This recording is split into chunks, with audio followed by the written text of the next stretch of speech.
ESPN 94.1 FM and AM 930 present The Drive. It is Thursday, October 26th. Your drive begins now here on ESPN 94.1 and AM 930. I'm your host, Paul Swann. Thanks for being a part of today's edition of the show. We do this every Monday through Friday, 5 to 6, right here on ESPN 94.1 and AM 930. We're back to our regularly scheduled programming this week. We've got the voice of Coastal Carolina joining us coming up here in a short bit.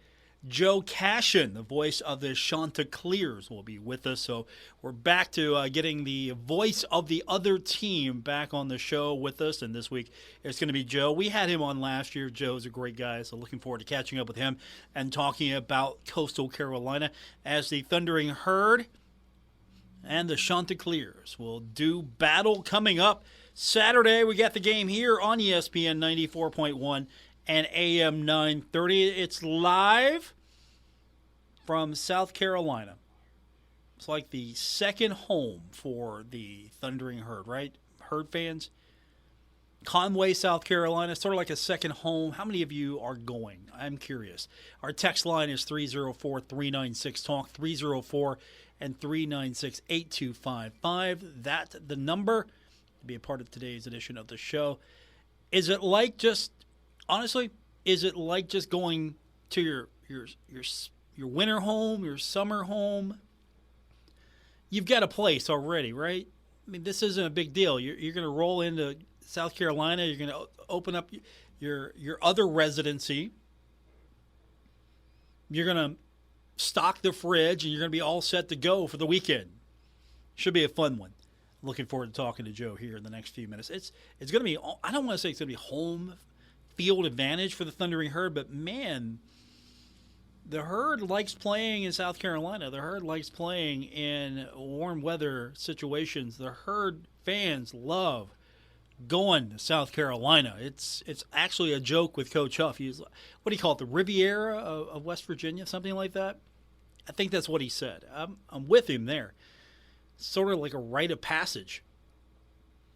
I'm surprised the governor has not offered sort of extended an invitation, like break away from South Carolina, be a part of West Virginia. I mean, can you do that? Do you have to be connected to the state that you're trying to join? Can you be a breakaway? Can you do that? If there was any place that could, it might be South Carolina, or at least the beach area. So we'll do that in the next few minutes, and as I said, we'll get your text in. And again, 304-396-TALK, 304-396-8255. We got football as well tonight. Coming up at 7, it's going to be the Charles Huff Show. You do that every Thursday night here on ESPN 94.1 and AM 930. And then we've got NFL football action. Tampa Bay taking on Buffalo. We go in the air exactly 8 o'clock, right after the Coach Huff Show, so you won't miss a thing. You won't miss kickoff. Listen to the Coach Huff Show. Or if you're going to the Coach Huff Show, after you're done, take your pizza. You're getting it from Giovanni. Get your takeout to go. Get in the car. Fire up the radio. You'll catch it all. Won't miss a thing.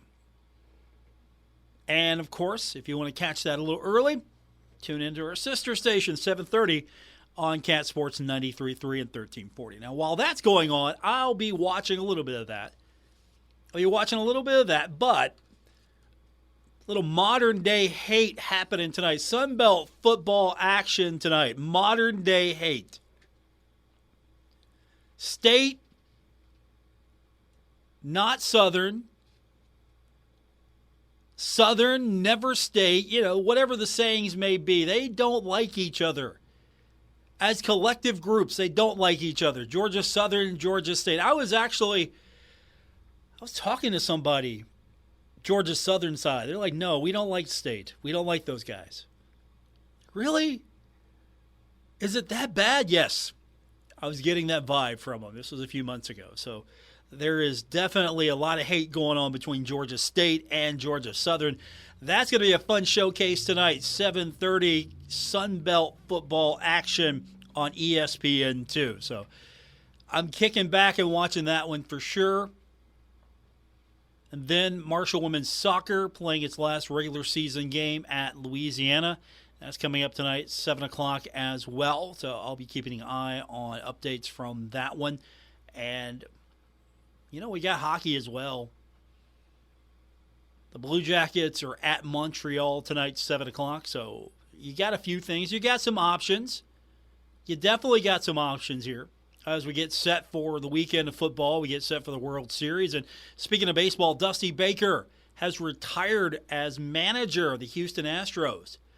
26-year career as a skipper. Got a World Series win last season. I thought that was the best thing that could happen to a guy. When he was in charge of the Reds, there were times I'm like, why is this guy in charge of the Reds? And then you look back and go, man, why isn't this guy in charge of the Reds? Why isn't this guy running the Reds organization? I think it worked out best for him, as he can sit back and know that he won a World Series, that his teams were contenders, consistent, and I hate to see him go.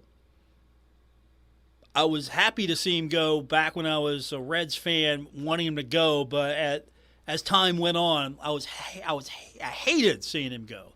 And now I hate seeing him go, but he definitely will enjoy retirement. Speaking of retirement, we really don't talk too much about the Mountaineers, but I want to acknowledge the fact that Jay Jacobs, he's been on the Mountaineer basketball broadcast for nearly 50 years. He's been breaking them down. And I can tell you from my radio career, I spent a long night in the control room engineering the radio side on the radio station, just making sure the commercials fired. Back then, we didn't have this automation thing where we could just let the computer do all the work. No, you actually had to come in and you actually physically play the commercials. Crazy the way technology has taken over. But Jay Jacobs announcing his retirement from the Mountaineer Sports Network. He's 85 years old, and he's going to do a few more games. One of the final basketball broadcasts will be when the Mountaineers take on St. John's. They're going to recognize him, of course, because, well, the guy's been there for nearly 50 years. You should recognize him. He's been a mainstay of those games. Does a fantastic job. Always a gentleman when I talk to him, and the rare chances that I did speak with him. So he definitely will be missed. A big part of those West Virginia broadcasts for a long time. And I don't know who's going to follow, but good luck. Absolutely good luck. I don't know who's got the... I don't know who you're going to be, but I hope you understand you are following in the footsteps of somebody who did it really well. So good luck. Absolutely good luck. Let's turn our attention to Marshall and Coastal Carolina. The Chanticleers playing host to the Herd. Joe Cashion joins us on the other side of the break here on ESPN 94.1 and AM 930. This is The Drive with Paul Swann on ESPN 94.1 FM and AM 930. Coming up on Saturday, the Thundering Herd on the road taking on the Chanticleers. We've got the game for you beginning at 3 o'clock right here on ESPN 94.1 and AM 930. Also on 93.7 The Dog. A lot of questions in this one. Injury reports on both sides of the ball. Both teams dealing with bangs and bruises and everything else that you can possibly throw at a football team. And let's find out a little bit more about what's happening with Coastal Carolina. Let's welcome back to the program the voice of the Chanticleers, Joe Cashion. And Joe, are you ready for the influx of West Virginians coming back to their second home? Oh, yeah, absolutely. No question about it. I mean, they love it down here. We love having them. Just hope it's not going to be, for about 3 hours. Hope it won't be that great, but the rest of the time we hope they enjoy the heck out of it. It's sort of like, I don't know why the two states just don't merge. I mean, there's so many West Virginians, the influx. I know that we got a lot of folks from up that way that have a lot of property down here. They love to come and vacation or live or do whatever, whatever it is, spend some time. It's great. I mean, that we ought to do that. It's not going to be a herd home game, you don't think? I mean, I know there's a lot of West Virginians that come down. It might be, what, 60-40, 70-30? What do you think here? I'm thinking 70-30. I think with this being homecoming for us and Parents Weekend, I kind of all rolled into one. I mean, I think usually those are two good weekends for us, especially Parents Weekend, and hopefully, they didn't hopefully they didn't offload their tickets, and we'll put more teal in the stands, and then we'll have green. Looking forward to it. My guest, the voice of the Chanticleers, Joe Cashion. The invasion beginning soon as Herd fans will make their way to South Carolina to see this one. There's a lot of questions coming into this one. Of course, for Marshall, it's Rasheen Ali. Will he play? Will he not play? And for Coastal Carolina, there's a big question. Everyone's wanting to know, who's your quarterback going to be on Saturday? I am anticipating. I have no official word. I'm not the doctors. I'm not in with the trainers, but I'm anticipating it's going to be Jarrett Guest. That's what we're thinking right now. I mean, that hit that Grayson took the other night it was dirty. It was cheap. The league turned their head on it. They turned away. They said nothing about it, which is just so ridiculous. But anyway, we think it's going to be Jarrett Guest. Probably will get the start, and we'll probably play a couple of quarterbacks in this game. So we'll just have to see how it goes. How does this team change fundamentally without Grayson McCall? Well, Paul, I mean, we're not the same. I mean, clearly it's not the same team. I mean, Grayson's at another level in terms of what he brings to this team, both on and off the field. I mean, he's such a tremendous talent at quarterback, has been for 3.5 seasons now. And that's not to say that Jarrett can't get the job done, but I mean, there's just such a comfort level when we have Ken out there running the offense, the things that he can do, his experience, how he just knows how to get the ball to the guys in the right space, right? I mean, he knows how to do that, and he did it in the last offense, and he was really kind of picking this one up too. The last couple of games, I mean, he was off the chart, right? I mean, at App State, he was phenomenal. Through 3 quarters and about 4 minutes at Arkansas State the same way, right, before he got knocked out there. So, I mean, it makes us different. We're still potent. We still have options offensively to move the ball and put points on the board, but it's just, it's hard to take your franchise guy off the field and not be different. He's the poster child for the Sun Belt. If you would put a Sun Belt poster up right now, it's Grayson McCall. Yeah. Yeah, and Paul, and that just adds to the whole silence in the league on this hit thing. I mean, you're talking about the 3-time player of the year in this league, poster child, as you said, the face of the league, and they've had nothing to say about what happened, the other night in Jonesboro. I mean, how the officials let that kid stay in the game is just mind-blowing. I mean, it's incredible, and the league has had nothing publicly to say about it. I mean, it's just, yeah. If 5 days later, I'm still, I can't believe that they run for the tall grass. I mean, be stand up about it. Be stand up. Tell us why. Tell us why there was no targeting on that call. When you look at it and you see it, you see a guy launch lead with his helmet to a guy who's giving himself up and there's no targeting. Tell us why that's the case. Instead they run for the tall grass. And, the 3-time player of the league, more than likely not going to play this weekend. And, who knows? If he doesn't play this weekend, when do we get him back? I would ask what the heat is like right now for this, but I think you're the prime example for it. There's a lot of people not happy, and they're not telling you anything. They're not giving you even a reason why. They're not commenting. They're just ignoring it. Is that what you're getting? Well, I mean, behind the scenes, yeah. I mean, yeah. I mean, privately, yes. But, I mean, is there any statement coming from the league to our fans about it? No. No, they've had nothing to say. I mean, the supervisor of officials left a voicemail, I think, for our head coach. I mean, and I know that our people have in back channels have, our president, our AD. I mean, we've asked the league, what's going on. We've asked the commissioner what's going on, and it's like, you got to come out and at least tell the folks what's going on, right? I mean, isn't that PR 101? You get out in front of something like this. I mean, this isn't a. Every player is important, but this guy's different, right? I mean, this guy's different. Why wasn't there not targeting called on that play? Why?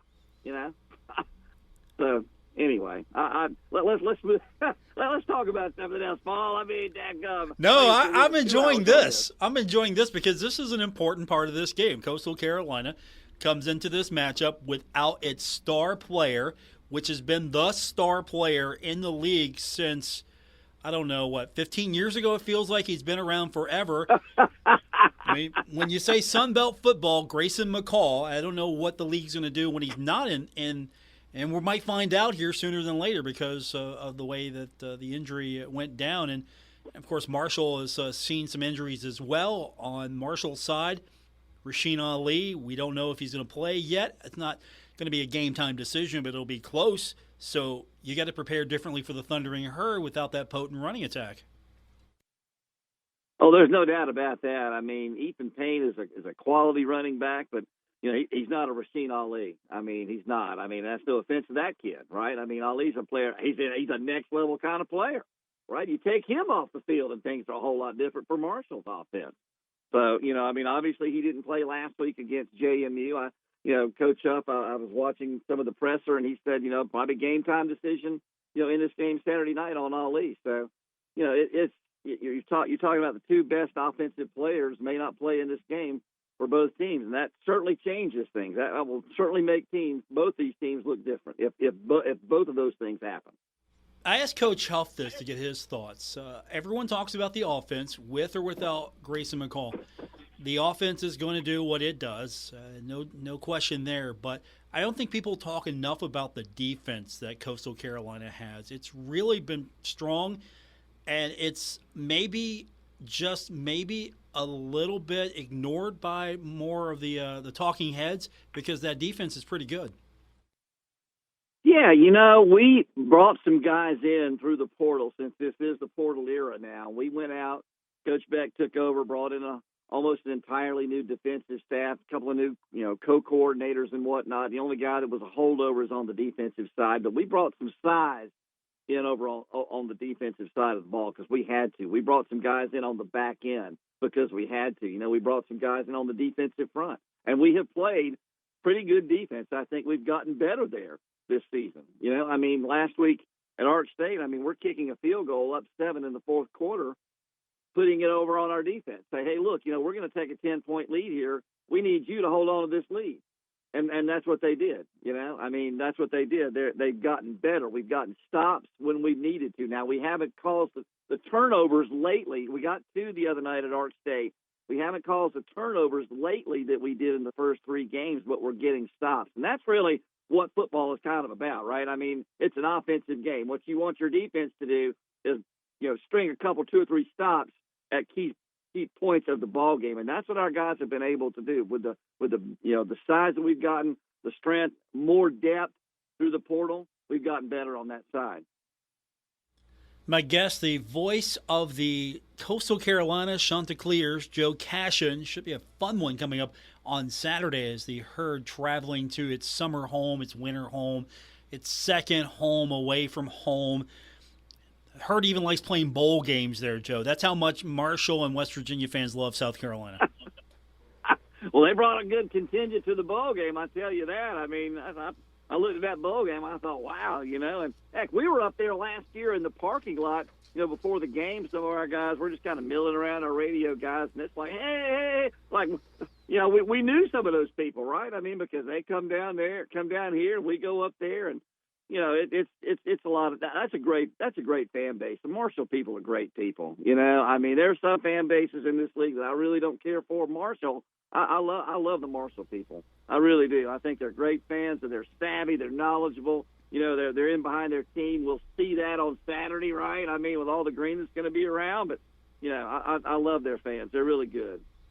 What's the feel like for, I guess, the West Virginians that are in the state right now? Do you get a little bit of that earlier, or is it going to be more of an influx during game time? Because, we joked about it, but there are a lot of people who are from South Carolina, from West Virginia. There's a lot of crossover here. So what's the feel you get from the fan bases for this one? Not a whole lot just yet. Maybe by tomorrow and certainly by game day Saturday, right? I mean, I think that's when you'll start to – that's when at least me anyway, and maybe I I haven't been out and about as much as I need to be, but I haven't really gotten a big feel for, a lot just yet. I think Saturday when, things kind of rev up a little bit and people wake up on Saturday morning and they get their tailgates together and they start flocking over to Conway, over to CCU and Brooks Stadium. I think that's kind of when you'll really get a game time feel, the energy that's going to be from both fan bases. Like I say, I think we'll bring a lot, and I know Marshall will certainly take their contingent and then more, right? But I think game day is when we'll really get a good feel as to what that energy is going to be like for this game. All right, you led into it earlier, so I've got to ask. We know that Coastal and Marshall, we're all friends. Yeah, let's just go ahead and say it. We're all friends here. Yeah. I know the modern-day hate is happening tonight, so Georgia State, Georgia Southern, I know they're not friends. I've talked to people. They're not friends. Which schools are Coastal Carolina, friends with and not friends with? I think you need to keep a notebook on this. You could probably. I'll circle app.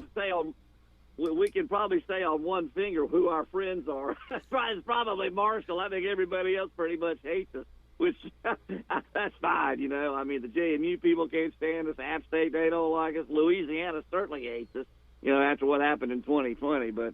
And everybody, Ark State now, I mean, we got something going on with Ark State after what happened the other night. So, I'm sure they hate us too. But that's what makes it fun, I mean, these kind of rivalries, when like you say, tonight you got Georgia State and Georgia Southern, hate. They just hate each other. They don't like each other. And Georgia Southern, App State, they can't stand each other. That's what makes it fun, That's what makes, I think, this league different from whatever else is going on right now. You still have regional rivalries. You still have these schools that have a history together, like Marshall and App next week, right? That's a big one. That's a big time former rivalry that's getting back engaged now here in the Sun Belt. But I think the way the league is structured, and all these close schools, proximity wise, that can get together and play these games. And they either, like Coastal, Marshall, we like each other. That's good. But, I mean, Coastal and App, no, heck no. We don't like them, and they don't like us, and that's great. My guest, the voice of the Coastal Carolina Chanticleers, Joe Cashion. Everybody hates Coastal except Marshall. We're all friends here. We're all friends here. Yeah, you're right. Next week it'll be App Week, and, this is it's Appy, They hate that. App. I have to learn how to say that now. App State. Yeah, they hate that Appy stuff. They hate Appy. They hate it. No, I don't know why they hate that. I mean, it's so great. It's Appy State. It is. Yeah. I don't know. And we haven't got to the point yet where I don't know what the things are that Coastal Carolina hates. So, maybe you'll educate me a little bit later. What are the things that annoy Coastal Carolina fans? Oh, when you say the Chanticleers, that drives people crazy because it ain't the Chanticleers. You got to say the Chant. That's how it's pronounced. And people do that on purpose. They just say the Chanticleers, and it's like, oh no, that ain't how you say it. That's not it. Come on, the Chanticleers. Yeah, it's easy. It's Chanticleers. There it is. Exactly, Paul. It's not hard. I mean, it's right there in our media guides. It's right there in our game notes. That's how you do it. I practiced. Trust me, I did practice just to make sure. I appreciate that. Because, I was one of those fans. Wasn't doing it on purpose, but, look at it. It's like, hey, it's the Chanticleers. No, it's the Chanticleers. Get it right. There you go.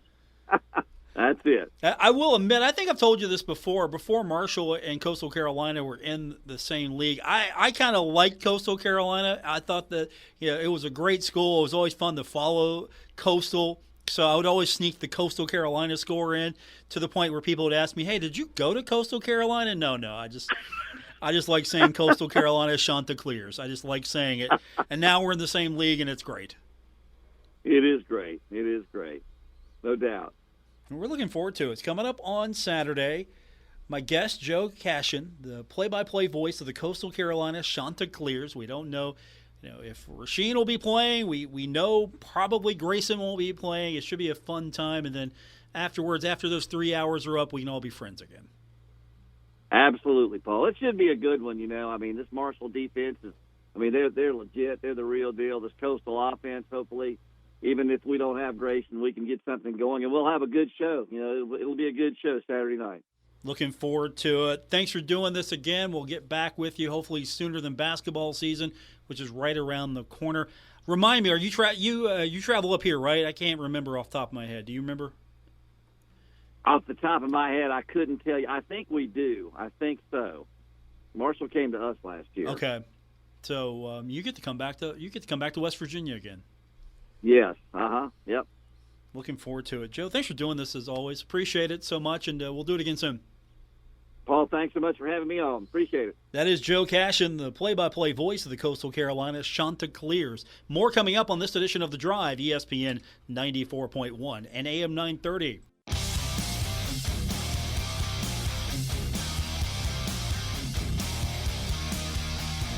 This is The Drive with Paul Swann on ESPN 94.1 FM and AM 930. Our text line this hour is 304-396-TALK, 304-396-8255. If you just missed it, we had the voice of the Coastal Carolina Chanticleers with us, Joe Cashion. He was hot about Grayson McCall, wasn't he? If you were with us, you heard that. He was hot. League not saying a thing about him, how he went out. Well, he's definitely not going to be the quarterback on Saturday. And how does that help the Thundering Herd, or does it? We've seen the Herd have problems before with quarterbacks, multiple quarterbacks, so we might see Coastal go to a multiple quarterback set, whatever the case may be. We'll find out Saturday, and we've got the game for you right here on ESPN 94.1 and AM 930. I mean, it should be not as bad of a challenge for the Thundering Herd. You're going to a place where a lot of players know about.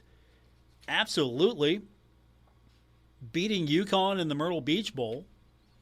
Somebody asked me, when does the Myrtle Beach Bowl play again? And I'm almost like, yeah, you know what? They play Saturday. The Herd's back in South Carolina. That's the Myrtle Beach Bowl right there once again.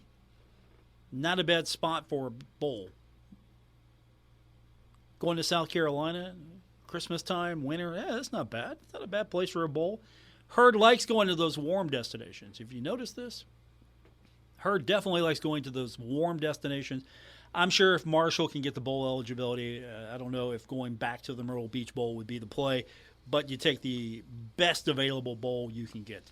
And hopefully the Herd can improve its standings. You look at the Sun Belt standings, and we'll get more detail on what Marshall's going to need to do tonight, as we've got an East Division showdown, the modern-day hate game between Georgia State and Georgia Southern. East Division looks like this. James Madison, which is not eligible for the championship game. So James Madison can win out. Doesn't matter, not eligible. So right now, Georgia State sitting on top at 3-1, and Old Dominion's right there with them, also at 3-1. Then Georgia Southern's at 2-1. So this is important for Georgia Southern with one loss. Coastal Carolina 2-2. 3-2 would help their cause a lot more than 2-3. And then you got the Thundering Herd right there at 1-2. Now, if Marshall drops to 1-3 in Sun Belt play, that's a tough hill to climb.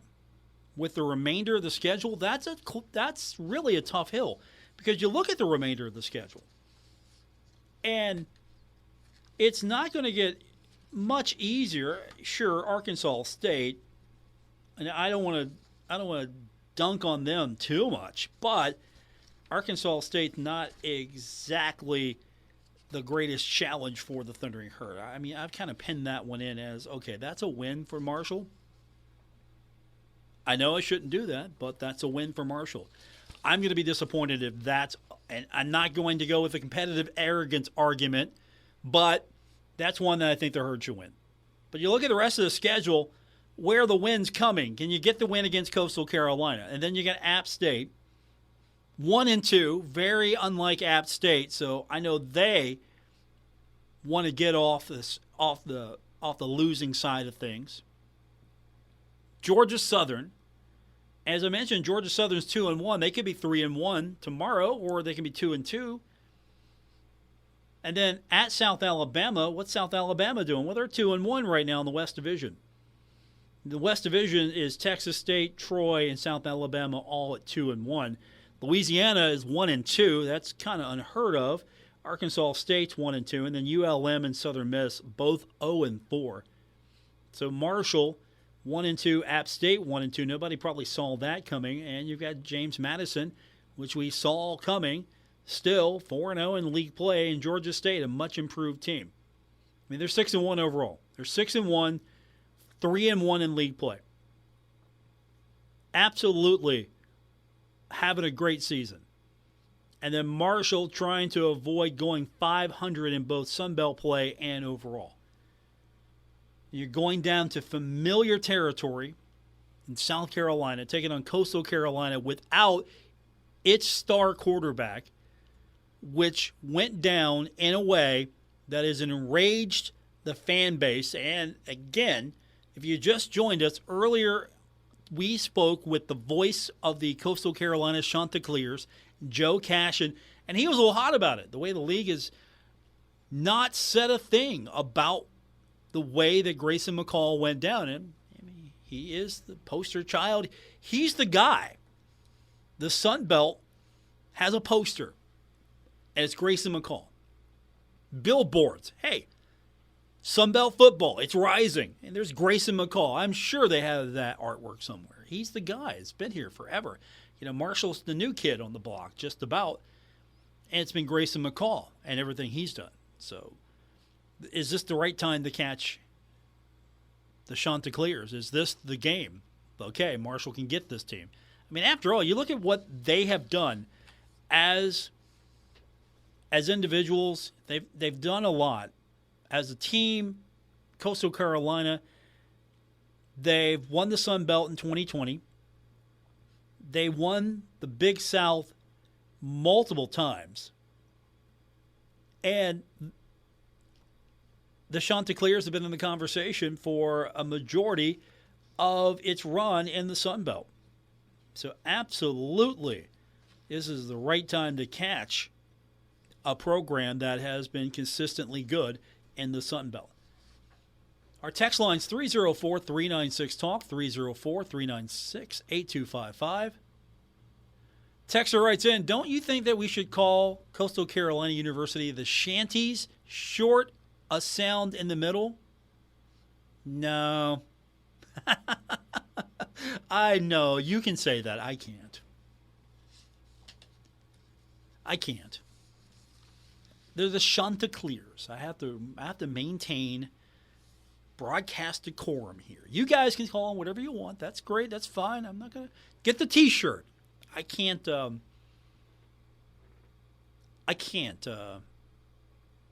say anything other than Chanticleers.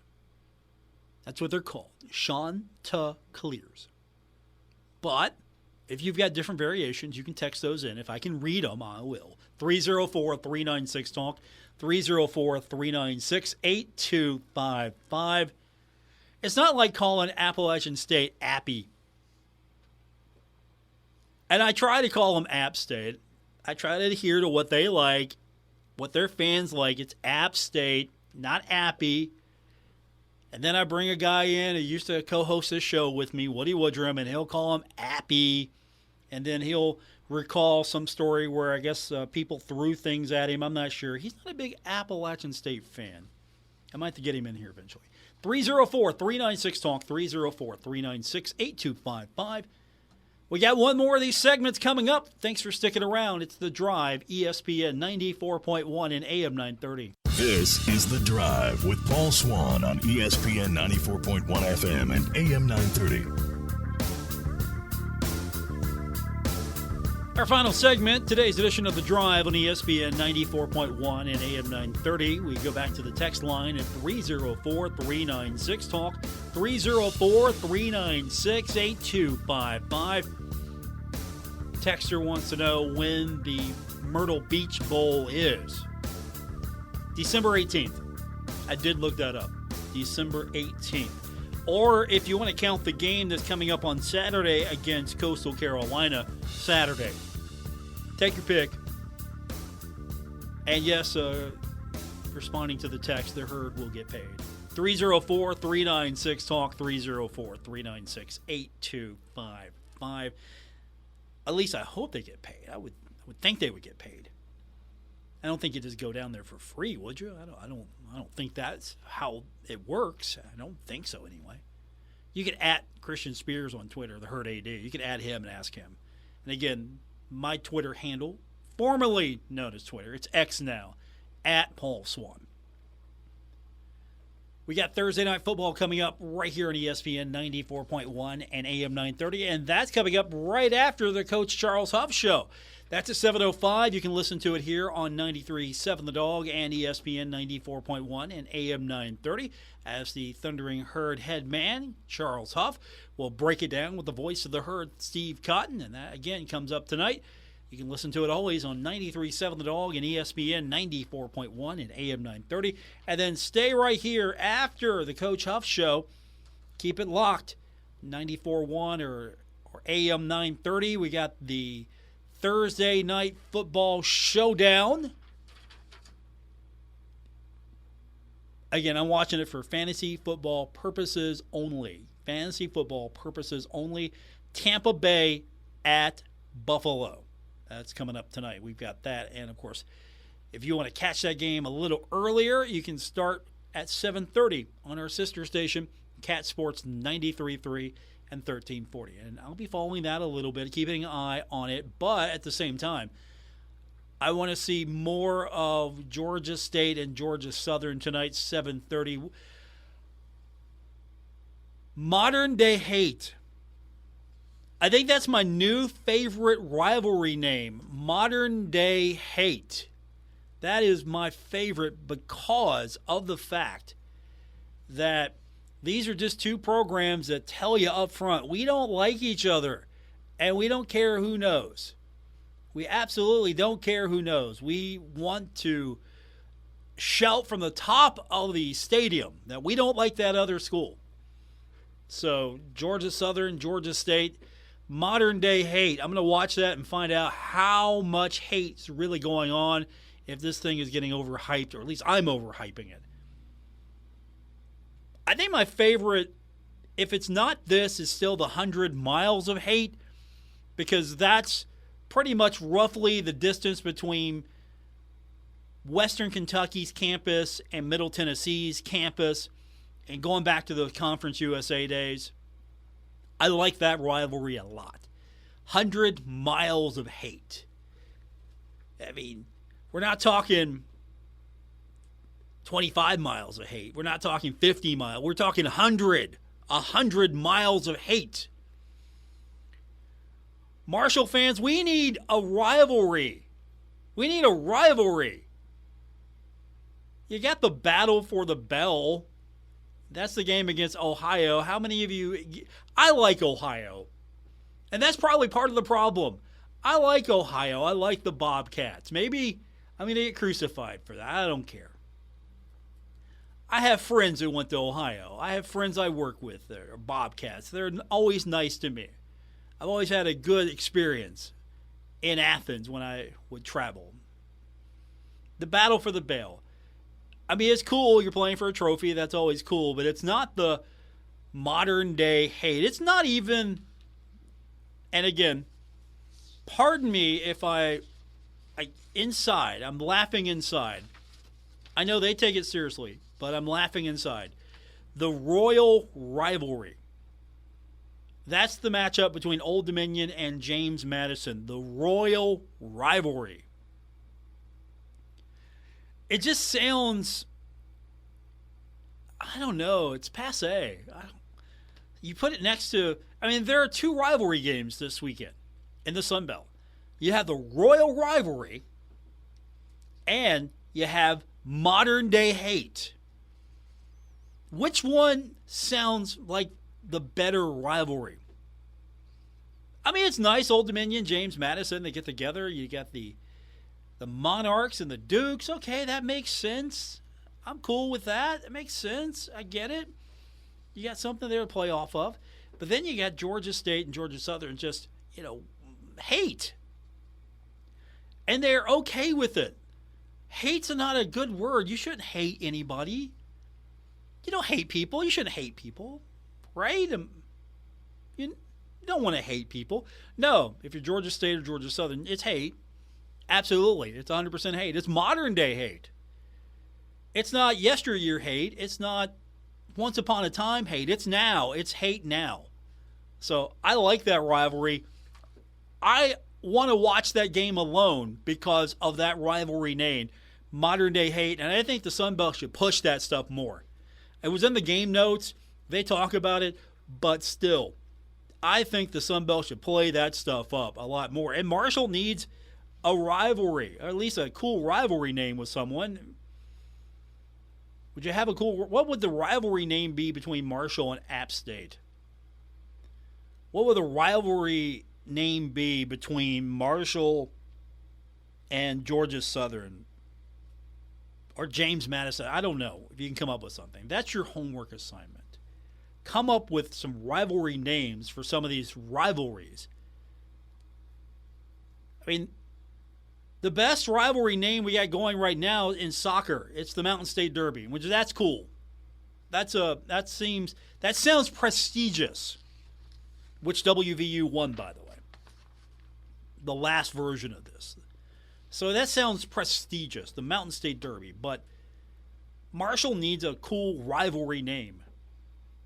And that's going to do it for this edition. Hey, thanks for being a part of it today here on ESPN 94.1 and AM 930. I'll be back with you tomorrow. We've got high school football to talk about. A lot of area matchups. We've got a couple more weeks until the playoffs begin in West Virginia and Ohio. We've got playoff action getting underway Friday. We've got playoff action beginning in the state of Kentucky as well. So we've got a lot of playoff action to start getting you set for. And that's coming up. Ashland, one more week until the playoffs. We'll take on Simon Kenton. Huntington's got St. Albans. I feel sorry for St. Albans. Huntington's going to take it out on them, losing to Cabell Midland. Spring Valley will play host to Parkersburg. Those are our Kindred Communications games. We'll talk about this and more tomorrow. Thanks for tuning in. I'll be with you here again, 5:06 p.m. on ESPN 94.1 and AM 930. Until then, have a great night. Retransmitting on Glorious FM on 94.1 W227BS Huntington. This is 930 WRVC Huntington, celebrating 100 years of broadcasting.